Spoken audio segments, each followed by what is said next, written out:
Alright, welcome back to part 2. Let's continue. Alright, we have Hexcaster.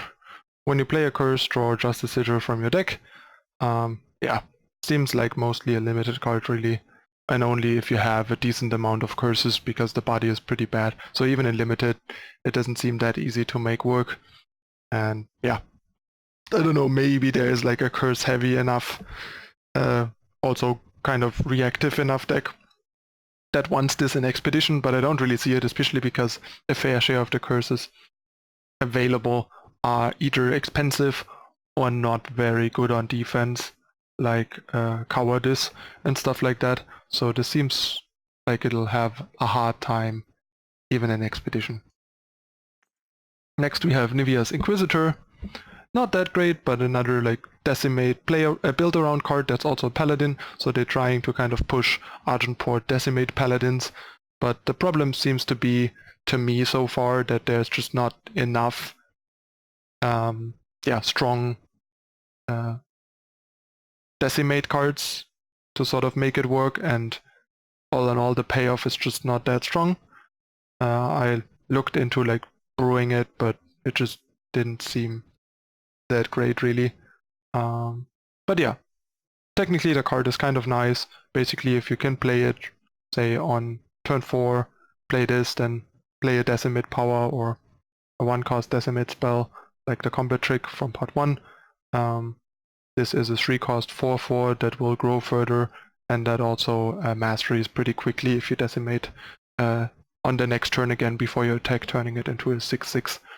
So all in all, kind of a decent payoff, but yeah, aggressively decimating has its issues. There is a 2-drop that takes away the cost of decimating, but that also means you have to put a 2-cost 1/4 in a fairly aggressive deck.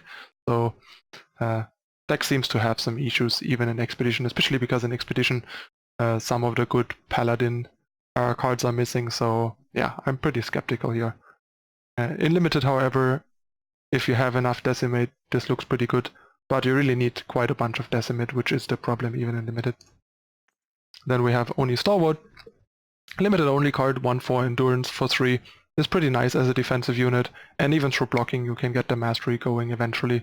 And then you have a 3/6 Endurance, which is pretty strong for a 3-drop. So if your deck isn't too aggressive, this seems great in Limited. Then we have Seasoned Drill Master. In Throne, I think she's a bit too underpowered, but in Expedition she's a nice mastery enabler. In Justice-based decks and in Limited, a 3-cost 3/3 is pretty solid already, and if your deck is aggressive or has enough mastery, the summon is pretty impactful too. Next we have Soothing Shortbeak. It's a 3-cost 3/1 flyer that when you play it, you play -1 attack curse on 2 enemy units. So this is pretty strong, especially in Expedition and Limited. In Throne, there are probably too many good 3-drops competing with this to make it usually. Also, too many decks where the summon isn't very good. But yeah, if you have curse synergies, or simply in a unit heavy format like Expedition or Limited, this seems really swingy, really powerful, crippling the opponent's board, making combat really awkward for them, and providing you with a 3 attack flyer is great. So Expedition and Limited staple, so-so card in Throne. Then we have Storm of Feathers, stun to enemy units, and you can decimate to gain 4 armor. So yeah, this is a Limited only card, and even in Limited it doesn't seem great. If you have some payoffs for the armor or the decimate, maybe okay as a one-off, since stunning 2 enemy units can buy you a lot of time and sort of swing the game in your favor if your deck is proactive, but it's pretty so-so. Next we have Cleansing Rain. It's basically a worse stand together for Expedition and for markets that don't have access to stand together. It gives you and your units Aegis, so that's a nice bonus, so it also helps you counter stuff that is targeting you, not just your units.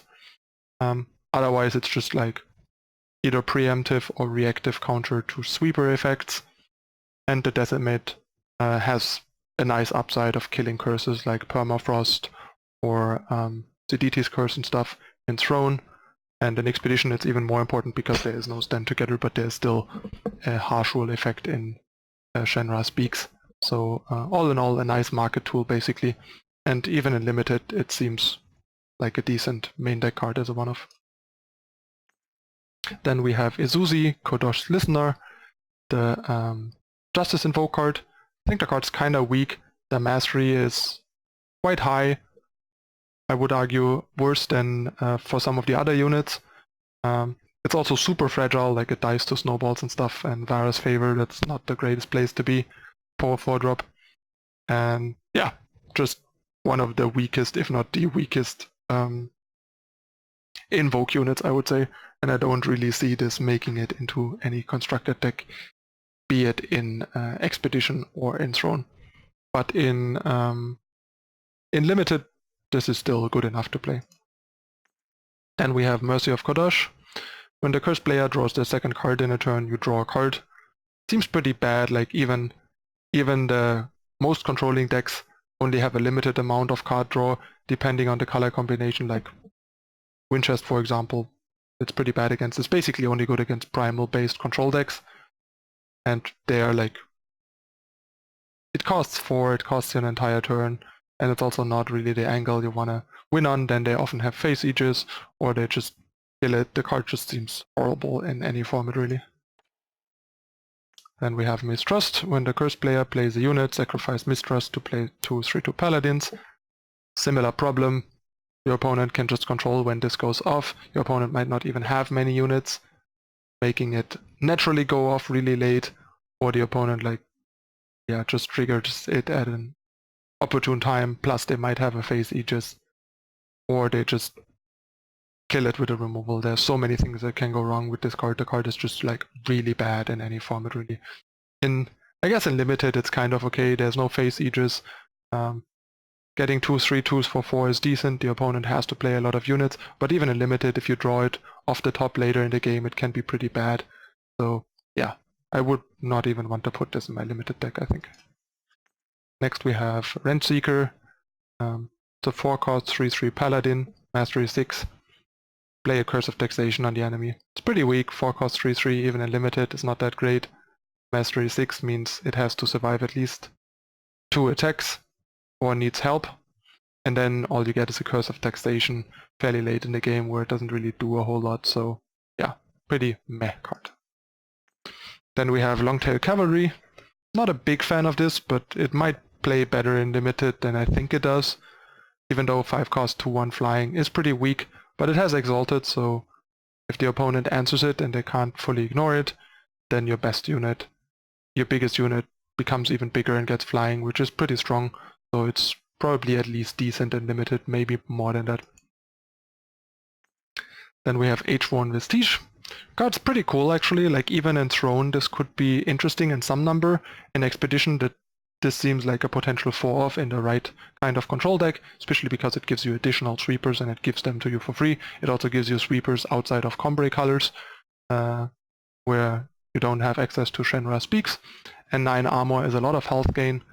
We all know how much the health gain from sort of the Sky King could do for control decks on 8, and this does it on 6 if you need to. Sure, 3 attack is not that much, so it's not that great at killing opposing units, but it still does a whole lot of nice things, and in Limited this is a powerhouse.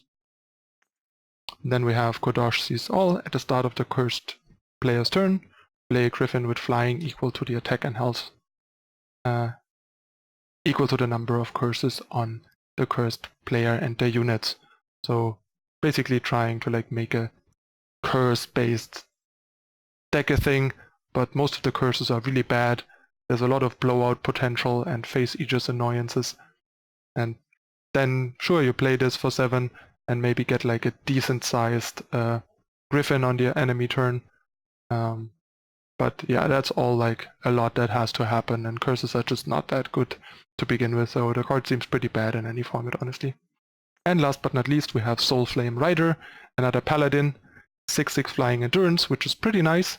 It costs 9, but as soon as you decimate once, it costs 6. For 6, it's reasonably costed.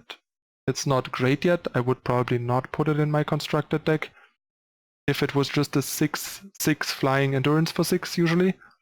But since you have the chance to make it cost 3 by decimating twice, it becomes really interesting for like swing turns and even being able to like, if you have the 2-drop that, sorry about that, my phone is going off. If you have the Decimate Disabler 2-drop, you can play this often on like turn 4 plus like something cheap, or if you don't, you can still play it on turn 5 while having Decimated twice. So yeah, seems like an interesting card for the right deck basically, but that's about it. And in Limited, if you have enough Decimate to make this cost 6, it's quite a powerful unit in your Limited deck for sure. In Throne, it's probably not good enough to go that deep on that stuff, so it's more of an expedition consideration. Alright, this concludes the Justice cards. Let me know in the comments what you think. Subscribe to not miss out on the rest of the series, and turn on the notification icon. And of course, leave a like if you enjoy the content and share it with your friends. And one last request, please consider whitelisting YouTube on your adblock, or just turn it off while consuming content on here. That helps all of us content creators a lot and is a great way to support us without having to invest anything other than a little bit of extra time to let the ads run. So yeah, that's it again for this time. I'll be back next time with the primal cards. I'm your host ManuS. Thank you for watching. See you next time. Bye.